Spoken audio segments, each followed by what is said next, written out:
ভালো ব্যক্তিত্বের মানুষ চেনার ৪টি উপায় রয়েছে। ১. নিজের দায়িত্ব এবং সম্পর্কে এরা সচেতন থাকে। ২. এরা অন্যকে ছোট করে না, বরং নিজে ভুল করলে তা সহজে স্বীকার করে। ৩. এরা অন্যের অনুভূতি বুঝতে পারে এবং সম্মান করে। ৪. এরা সফল হওয়ার সত্ত্বেও অহংকার করে না, বরঞ্চ বিনয়ী থাকে। সবকিছু হারিয়ে যাওয়ার পরও যে শান্ত থাকে, বুঝে নিবেন সেই ব্যক্তি আল্লাহর উপর ভরসা রাখে। সব দুঃখ কষ্ট যে ব্যক্তি হাসি মুখে মেনে নেয়, বুঝে নিবেন ওই ব্যক্তি একমাত্র আল্লাহর উপর সবচেয়ে নির্ভরশীল। মহান আল্লাহ তাআলা ওই ব্যক্তিদের উদ্দেশ্যে বলেন, তুমি কখনো কষ্ট পেও না, তুমি ভয় পেও না, নিঃসঙ্গ নিজেকে কখনো মনে করো না।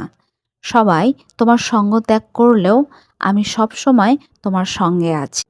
এই ৪টি জিনিস সহ্য করলে জীবনে ভালো কিছু হবে। ১. অবহেলা, কারণ সব মানুষ আপনার মূল্য কখনোই বুঝবে না। ২.